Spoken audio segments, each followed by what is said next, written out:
வணக்கம். தமிழ்நாடு 360 செய்திகள்.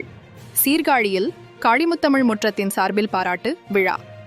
மயிலாடுதுறை மாவட்டம் சீர்காழி மேலவீதியில் அமைந்துள்ள சபாநாயகர் இந்து தொடக்கப்பள்ளி வளாகத்தில் சீர்காழி பகுதியில் அமைந்துள்ள 15க்கும் மேற்பட்ட பள்ளிகளில் பயின்று வரும் மாணவிகளுக்கு சிறந்த கையெழுத்து போட்டியை நடத்தி அந்த மாணவர்களுக்கு நினைவு பரிசு மற்றும் நற்சான்றிதழ் வழங்கப்பட்டது.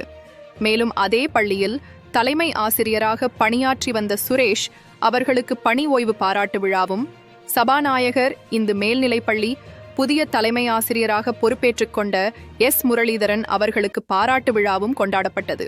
விழாவின் தலைமையினை ஓய்வு பெற்ற பூம்புகார் கல்லூரியின் பேராசிரியர் வீழிநாதன், ஓய்வு பெற்ற பள்ளி தலைமை ஆசிரியர் வீரபாண்டியன் சிறப்பு சொற்பொழிவாற்றினார். செயலர் இளங்கோ, பொருளர் காளிகோ, வைத்தியநாதசாமி, இணைச் செயலர் நந்தராஜேந்திரன், அகோரமூர்த்தி, செம்மலர் வீரசேனன், ராஜேஸ்வரி, சுரேஷ் மற்றும் பலர் கலந்து கொண்டனர். அதையடுத்து மாணவர்களின் கலை நிகழ்ச்சிகளும் சிறப்புற நடைபெற்றது. நிறைவாக காளி முத்தமிழ் முற்றத்தின் இணை செயலாளர் செம்மலர் வீரசேனன் நன்றி கூறினார்.